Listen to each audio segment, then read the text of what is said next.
പല മനുഷ്യരും കണ്ടുപഠിക്കേണ്ട ഒരു രംഗമായിരുന്നു.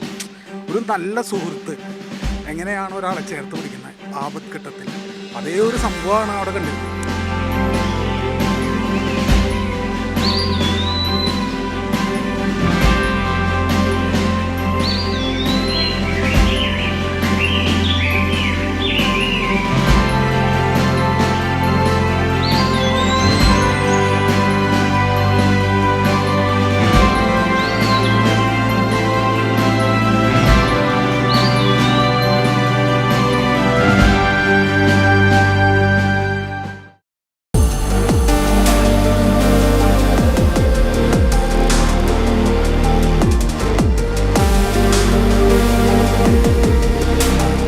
അതിരപ്പിള്ളിയുടെ അതിരിനപ്പുറത്തു നിന്നെത്തിയ ഒരു കൊമ്പൻ ആ നാട്ടിലെ ആനകൾക്കൊപ്പം കൂട്ടായി.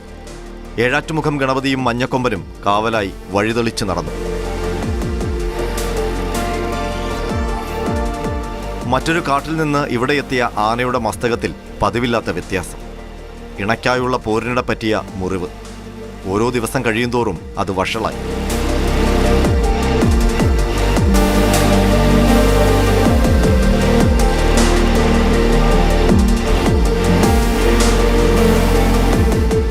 ആന മനുഷ്യജീവൻ എടുക്കുന്ന നാട്ടിൽ അതേ മനുഷ്യൻ അതിൻ്റെ മുറിവുണക്കാനിറങ്ങി. മസ്തകത്തിലെ മുറിവ് ഉയിരെടുക്കുന്നത് കണ്ടു നിൽക്കാൻ മനസ്സാക്ഷി അനുവദിച്ചില്ല. ആഴ്ചകൾക്ക് മുൻപ് ഒരു ശ്രമം. മയക്കുവെടിയുടെ മാത്ര ധൈര്യത്തിൽ കാട്ടുകൊമ്പന് ചികിത്സ.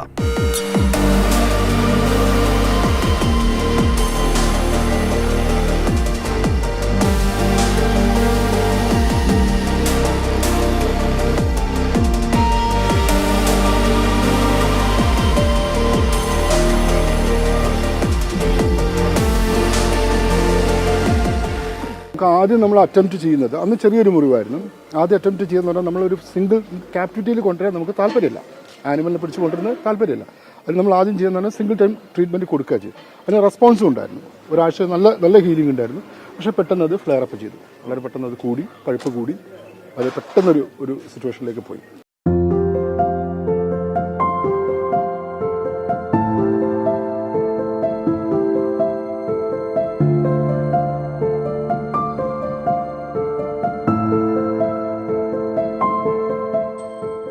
ആഴത്തിലേറ്റ ആഘാതത്തിന് ആ ഉദ്യമം മരുന്നായില്ല.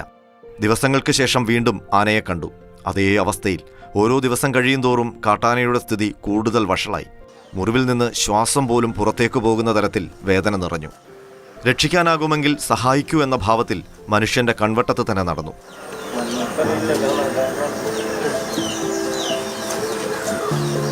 അത്രയ്ക്ക് ഫീലിംഗ് ആണ്. അതിന് വിശപ്പാണ് ഏറ്റവും കൂടുതൽ. ഇത്രയും ആളുകൾ ജനം അടുത്ത് കൂടിയിട്ടും അവർ സമാധാനമായിട്ട് ഇന്ന് ഭക്ഷണം കഴിച്ചുകൊണ്ടിരിക്കുകയാണ്. എന്ത് ചെയ്യാൻ പറ്റും? നമ്മൾ കഷ്ടപ്പെട്ട് വളർത്തിയതല്ലേ. നല്ല കൊലകളൊക്കെയാണ് ഓടിച്ച് കളയനെ. എന്ത് ചെയ്യാൻ പറ്റും? വൈൽഡില്, അതായത് വന്യതയിൽ സംഭവിക്കുന്നത് ഒരു നമ്മുടെ പരിണാമ സിദ്ധാന്തം എന്നൊക്കെ നമ്മൾ പഠിക്കുന്നത്, അതായത് ഫൈറ്റ് ഫോർ എക്സിസ്റ്റൻസ് എന്ന് പറയുന്നത് പോലെ അവിടെ തെരഞ്ഞെടുപ്പിന്റെ ഒരു മത്സരം നടക്കുന്നുണ്ട്. ഇവിടെ ഒരേ സമയം വേറൊരു ആനയുമായിട്ട് ഫൈറ്റ് നടക്കുന്നു, അതിന്റെ കുത്ത് കേളുന്നു, അത് പഴുക്കുന്നു. ചിലപ്പോൾ അങ്ങനെയുള്ള സാധാരണഗതിയിലൊക്കെ സംഭവിച്ചാൽ അത്തരത്തിലുള്ള ആനകൾ ആ പഴുപ്പ് വന്ന് മരിച്ചു പോവുകയാണ് ചെയ്യുക. അതാണ് പ്രകൃതി നിയമം എന്ന് നമ്മൾ വേണമെങ്കിൽ പറയാം. അതിൻ്റെ അകത്തേക്ക് നമ്മളുടെ ഇടപെടലാണ് നമ്മൾ ഇവിടെ നടത്തുന്നത്.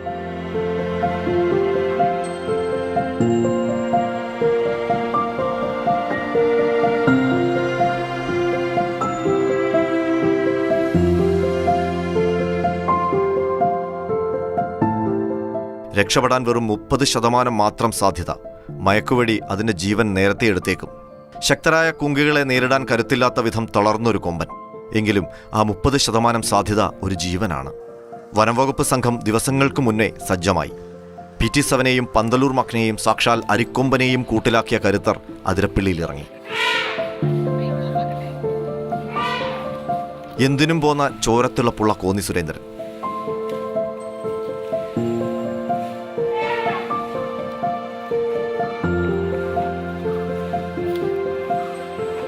നാടിനെ വിറപ്പിച്ച് നാടിന്റെ കാവലായ വിക്രം.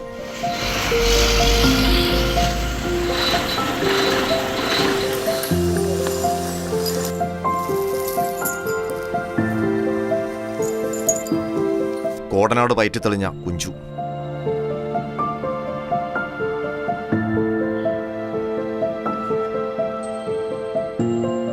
ആനയിറങ്ങിയാലും കടുവയിറങ്ങിയാലും ഉറക്കം നഷ്ടപ്പെടുത്തിയെത്തുന്ന ഡോക്ടർ അരുൺ സക്കറിയ.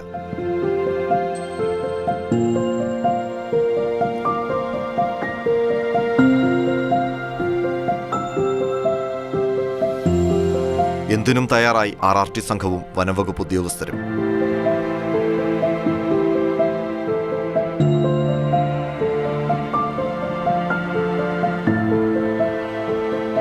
കാടിന്റെ വഴിതെറ്റിയവർക്ക് അഭയമേകുന്ന അഭയാരണ്യത്തിൽ അരിക്കൊമ്പനായി ഒരുക്കിയ കൂട് ബലപ്പെടുത്തി.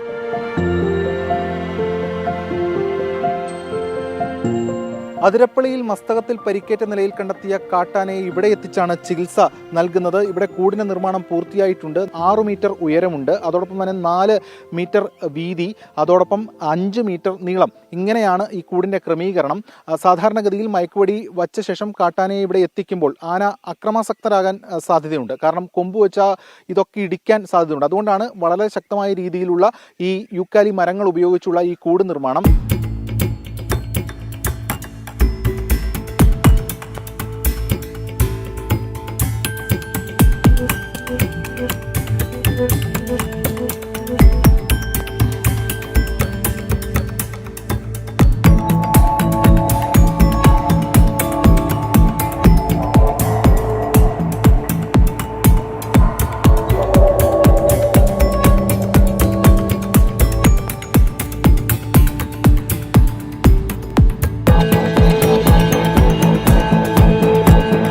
അതിരപ്പള്ളി പ്ലാന്റേഷൻ മേഖലയിൽ പതിവിലും നേരത്തെ നേരം പുലർന്നു.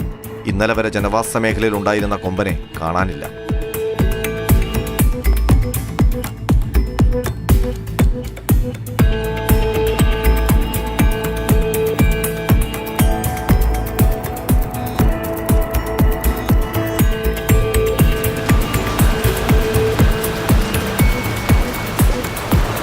(6:45) ചാലക്കുടിപ്പുഴയുടെ ഇക്കര കാട്ടിൽ നിന്നുള്ള വരവ് കാത്ത് ദൗത്യസംഘം നിലയുറപ്പിച്ചു.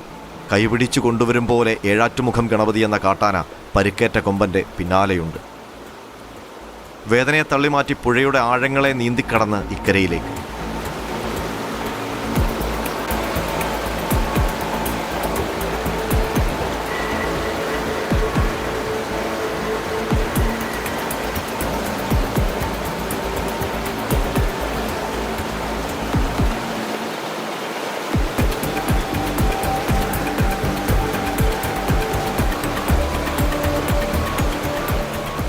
ഒറ്റയ്ക്കാക്കി കാട്ടിലേക്ക് ഓടിമറയാൻ കരുത്തുണ്ടെങ്കിലും പരിക്കേറ്റവന് തുണയായി ഗണപതി നടന്നു.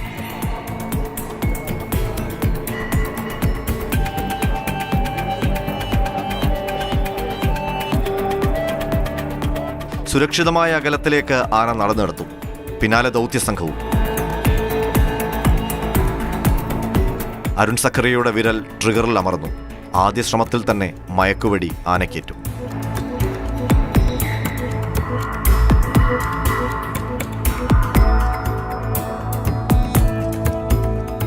പിന്നെ കണ്ടത് കാട് കരുതി വെച്ച കരുതലിന്റെ കാഴ്ച. വെടിയേറ്റ കൊമ്പന് ചുറ്റും ഏഴാറ്റുമുഖം ഗണപതി ചുറ്റിക്കറങ്ങി നിന്നു.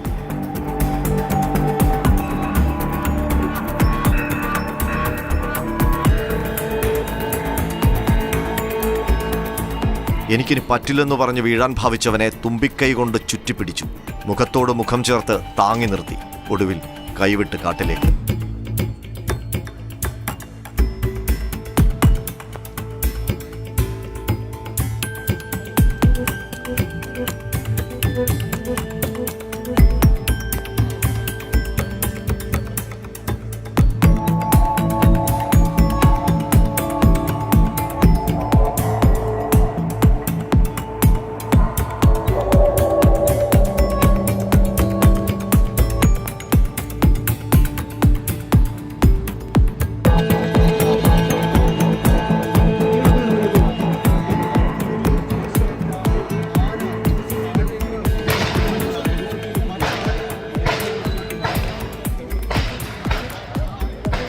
ഫൈസൽ ക്യാമറ കണ്ണിലൂടെ കണ്ടത് ലോകത്തെ കരയിപ്പിക്കാൻ, ചിന്തിപ്പിക്കാൻ ശേഷിയുള്ള കാഴ്ചകൾ.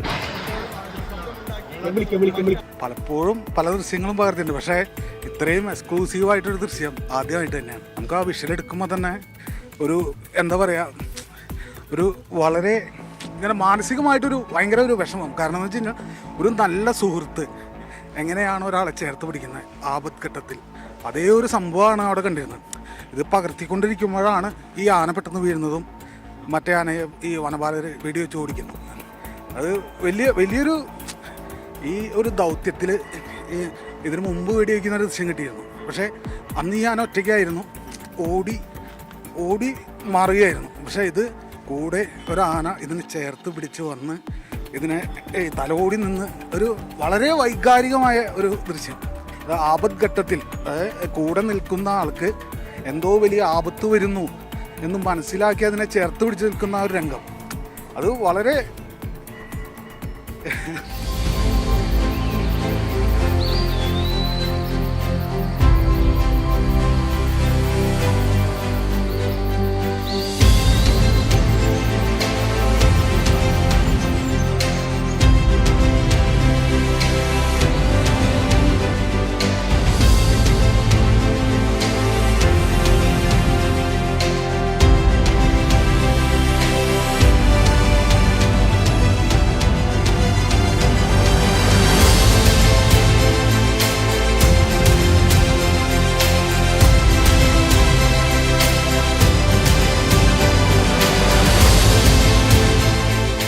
പല ആളുകളും തെറ്റായി വ്യാഖ്യാനിച്ച് ഏഴാറ്റുമുഖം ഗണപതി തള്ളിയിട്ടു എന്ന രീതിയിലാണ് വ്യാപകമായി പ്രചരിപ്പിച്ചിരുന്നത്. പക്ഷെ നമ്മുടെ ദൃശ്യങ്ങൾ കണ്ടാൽ കൃത്യമായി അറിയാം ആ ഒരു ആനയുടെ ഒരു വന്യജീവിയുടെ സ്നേഹം എന്താണെന്ന് കൃത്യമായി അറിയാം. സ്വന്തം സുഹൃത്തിനെ അല്ലെങ്കിൽ നമുക്ക് ഏറ്റവും വേണ്ടപ്പെട്ട ആളെ കൈവിടുന്ന ഒരുപാട് ആളുകളെ നമുക്ക് കണ്ടിട്ടുണ്ട്. അവർക്കെല്ലാം ഒരു പാഠമാണ് ഈ ഒരു കാട്ടാന നമുക്ക് കാട്ടി തന്നത്.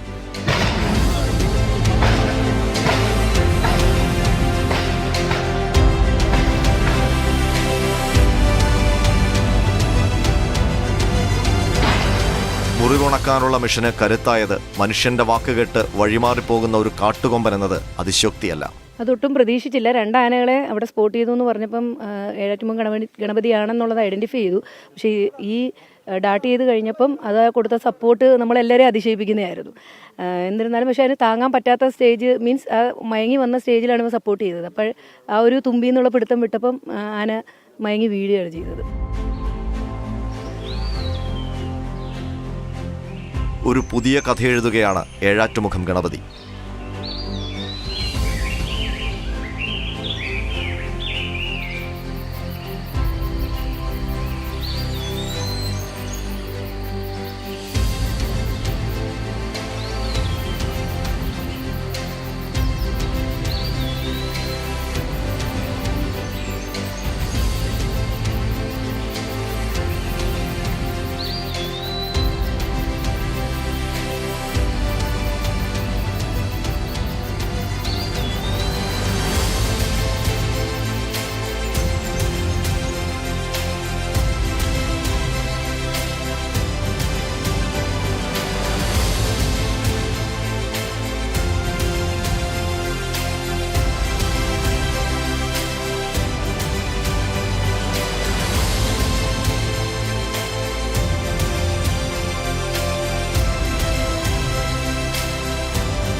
അവശനായ ആന വീണുപോയാൽ എഴുന്നേക്കില്ലെന്നതാണ് കേട്ടുകേൾവി. ദൗത്യസംഘത്തിന്റെ ചങ്കിടിപ്പേറി. 30% സാധ്യതയിൽ 100% പ്രതീക്ഷകളാണ്. വീണിടത്ത് പ്രാഥമിക ചികിത്സ.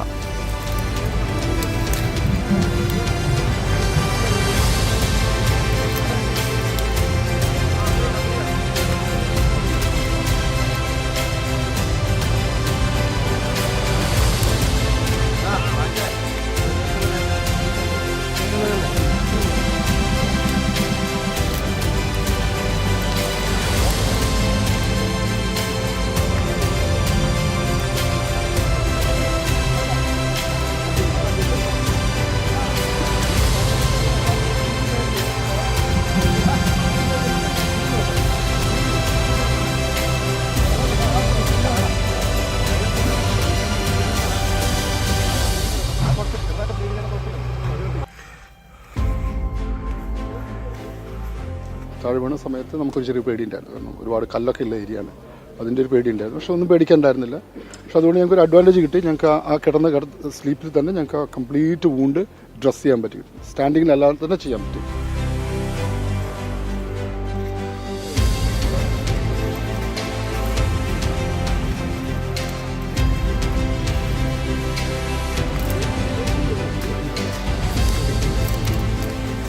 ഇനി കാത്തിരിപ്പാണ്. കുങ്കിയാനകൾ വട്ടം പിടിച്ചു. മുറിവേറ്റ കൊമ്പന്റെ ദേഹത്ത് വെള്ളമൊഴിച്ച് തണുപ്പിച്ചു. കാലുകൾ അനക്കി കാട്ടാന സ്വന്തം കാലിൽ നിന്നു.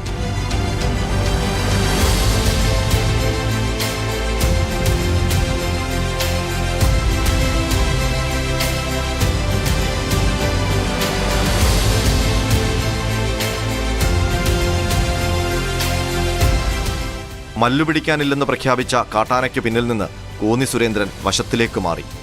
അരിക്കൊമ്പൻ ദൗത്യത്തിന് വശം നിന്ന വിക്രത്തിനായിരുന്നു ഇത്തവണ നിയോഗം.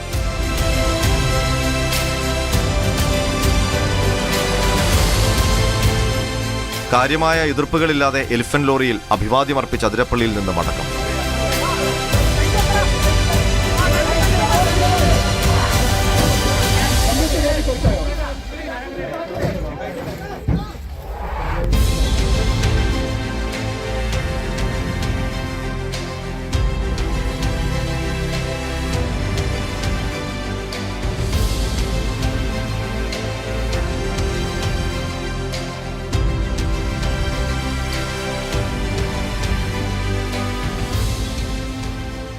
നമ്മൾ ആലോചിക്കേണ്ടത് ഫ്രീ റേഞ്ചിങ് വൈൽഡ് ലൈഫ്, അത് കാട്ടിൽ നമ്മൾ ചെയ്യുമ്പം ആലോചിക്കുക, ഒരു മനുഷ്യൻ്റെ ഒരു സർജറിക്ക് കയറുകയാണെങ്കിൽ അയാളുടെ വെയിറ്റ്, അയാളുടെ ഏജ്, അയാളുടെ മെഡിക്കൽ ഹിസ്റ്ററി, അയാൾക്ക് എന്ത് അലർജി ഉണ്ട്, എല്ലാം നിങ്ങളെ കയ്യിൽ ഡോക്യുമെൻ്റ് ഉണ്ട്. അയാൾക്ക് മുമ്പുള്ള അസുഖങ്ങളെക്കുറിച്ച് നിങ്ങളെ സ്കാന് എല്ലാം ഉണ്ട്. ഞങ്ങൾക്കിതൊന്നുമില്ല. ഞങ്ങൾ ഈ ആനകളെ കാണുന്നത് മാത്രമേ ഉള്ളൂ. അതിനെ കണ്ടിട്ട് വെറും കാഴ്ചയിൽ വെച്ചിട്ട് അസസ് ചെയ്തിട്ടാണ് നമ്മൾ ഈ ഇതിലേക്ക് പോകുന്നത്. ഇത് അനസ്തീഷ്യ പ്രൊസീജിയർ തന്നെയാണ് നമ്മൾ ചെയ്യുന്നത്. ഓക്കെ, അവിടെ ഗ്യാസ് ഉപയോഗിക്കുന്നു, നമ്മൾ ഇഞ്ചക്ഷൻ ഉപയോഗിക്കുന്നു, സെയിം. അപ്പോൾ ഇത് കുറച്ചുകൂടി നമുക്ക് അൺപ്രഡിക്റ്റബിൾ സിറ്റുവേഷനാണ്. ഇവിടെയാണ് നമ്മൾ എക്സ്പീരിയൻസ് ചെയ്ത് നമ്മൾ കാണുമ്പോൾ നമുക്കറിയാം ആനിമലിൻ്റെ കണ്ടീഷൻ എത്രയാണ്, ഇന്ന മരുന്ന് എത്രയാണ് വേണ്ടത്, ഇത് ഉപയോഗിക്കാൻ പാടില്ല, അങ്ങനെ ഇതിലെത്തുകയാണ് ചെയ്യുന്നത്. സോ അതാണ് അതിൻ്റെ റിസ്ക് ഫാക്ടർ എന്ന് പറഞ്ഞു കഴിഞ്ഞാൽ. പിന്നെ ടെറൈൻ ഒരു വലിയ പ്രോബ്ലമാണ്. വളരെ സ്റ്റീപ്പ് ടെറൈനിലൊക്കെ ആണെങ്കിൽ ആനിമൽ മറിഞ്ഞു വീഴാം. ഇപ്പം നിങ്ങൾ കണ്ടല്ലോ സംഭവം. സോ അതുപോലെ അൺപ്രഡിക്റ്റബിളാണ്. അപ്പോൾ അതിനെല്ലാം നമ്മൾ ആൻറ്റിസിപ്പേറ്റ് ചെയ്തിട്ട് ഓരോന്നിനും പ്ലാൻ 1A, B, C ഉണ്ടാക്കിയിട്ട് അത് ഓരോ സിറ്റുവേഷനും എന്താ പറയുക ഇംപ്രവൈസ് ചെയ്ത് കൊണ്ടുവന്നാൽ മാത്രമേ നമുക്ക് സക്സസ്ഫുൾ ആവുള്ളൂ. ഇവിടുത്തെ ഓഫീസേഴ്സ് ഉണ്ട്, ഫീൽഡ് സ്റ്റാഫ് ഉണ്ട്, ട്രാക്കേഴ്സ് ഉണ്ട്, വാച്ചേഴ്സ് ഉണ്ട്, ഞങ്ങളുടെ ഡോക്ടേഴ്സ് ഉണ്ട്. ഇവരെല്ലാവരും കൂടെ ഒരൊറ്റ മനസ്സിൽ വർക്ക് ചെയ്യുമ്പോഴാണ് ഇതിൻ്റെ കൾമിനേഷൻ ആവുന്നത്.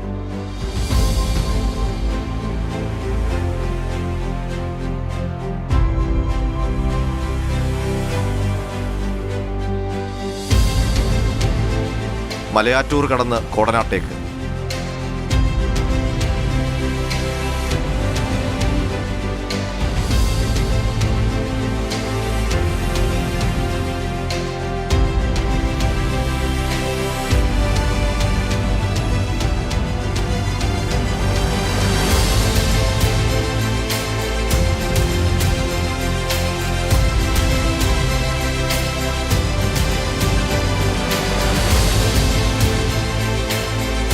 അഭയാരണ്യത്തിൽ പുതിയ അതിഥിക്കായുള്ള കൂട് തുറന്നു.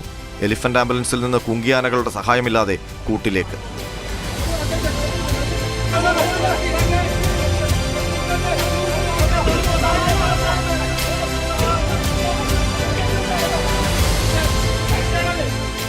ഒരു സ്ട്രഗിളും ഇല്ലാണ്ട് നിങ്ങൾ നോക്കിയാൽ കൂടിന് ഇടിക്കുന്ന പോലുമില്ല. ഓക്കെ, മയക്കത്തിൻ്റെ അല്ല, ഈ സമയത്ത് ഇപ്പം പുഷ് ചെയ്യേണ്ട സമയമായി, കാരണം കോൺഷ്യസ് ആയി. അതൊന്നും ഉണ്ടായിട്ടില്ല. അതിനാണ് നമ്മൾ ഇതുകൊണ്ടുള്ള ക്രോൾ ഉണ്ടാക്കുന്നത്. കാരണം അത് ചതഞ്ഞിരിക്കത്തേ ഉള്ളൂ. ആനിമലിനും ഇഞ്ചുറി പറ്റില്ല, കൂടും പോകത്തില്ല. അതുകൊണ്ടാണ് ഈ യൂക്കാലി വെച്ചിട്ട് നമ്മൾ കൂടുണ്ടാക്കുന്നത്. സാധാരണ ഒരു ആനിമൽ കൂട്ടി കയറി കഴിഞ്ഞാൽ 1-2 തവണയെങ്കിലും അറ്റംപ്റ്റ് ചെയ്യും. ഈ ആനിമൽ വളരെ വളരെ കൂളാണ്, ക്ഷീണിച്ചതിൻ്റെയാണ്.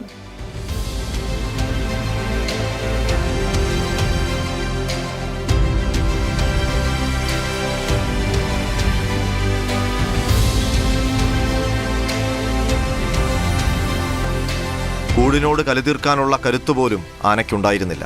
അത്ര ആഴത്തിലാണ് മുറിവ്. 1.5 മാസത്തോളം ചികിത്സിച്ചാലേ ഈ മുറിവ് ഭേദമാകും.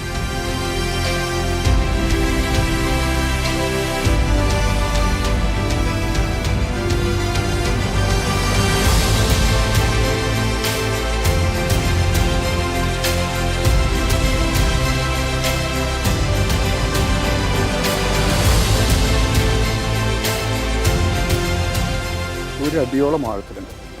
തലയോട്ടിയിലാണ്, തലച്ചോറിനകത്തേക്ക് കയറില്ല. അതാണ് നമുക്ക് തലച്ചോറിനകത്ത് കയറുകയാണെങ്കിൽ തുമ്പിക്കൈയൊക്കെ പാരാലിസിസ് വരും. അപ്പോൾ അതൊന്നും വന്നില്ല. അതായത് നമുക്കൊരു കിട്ടിയൊരു പ്ലസ് പോയിന്റ് അതായിരുന്നു.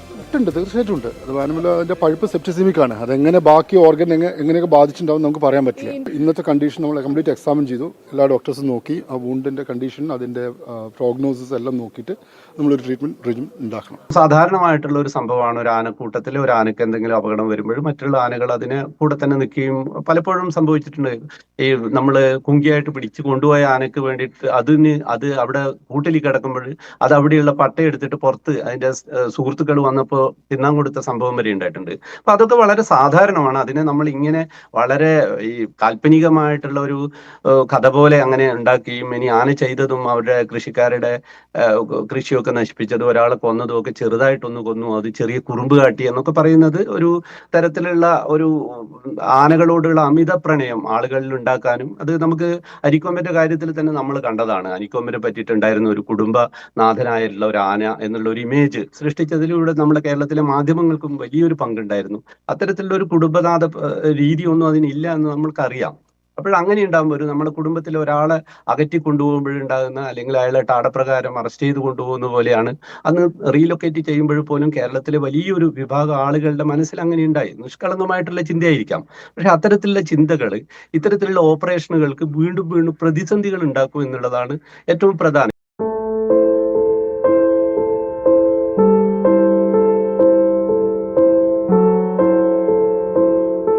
ആന അതിരപ്പള്ളി കടന്ന് എറണാകുളം ജില്ലയിൽ എത്തുന്നതിന് മുന്നേ നാടിന് മറ്റൊരു ദുരന്ത വാർത്ത കേൾക്കേണ്ടി വന്നു. തൃശൂർ പീച്ചിയിൽ കാട്ടാനയുടെ ആക്രമണത്തിൽ ഒരാൾ കൂടി മരിച്ചു. താമര വെള്ളച്ചാൽ കോളനിയിലെ പ്രഭാകരനാണ് ഒടുവിലത്തെ ഇര. രാവിലെ ഒരു 7 മണിക്ക് കഴിയുമ്പോഴാണ് ഇവിടുന്ന് പോയത്. ചീനിക്കായ പറിക്കാനാണ് പോയത്.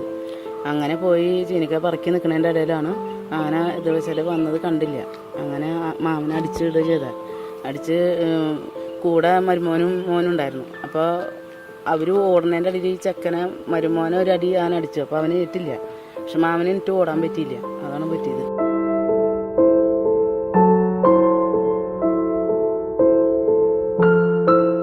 മുറിവുണക്കാനിറങ്ങിയ മനുഷ്യനെ വീണ്ടും ആന മുറിവേൽപ്പിച്ചു.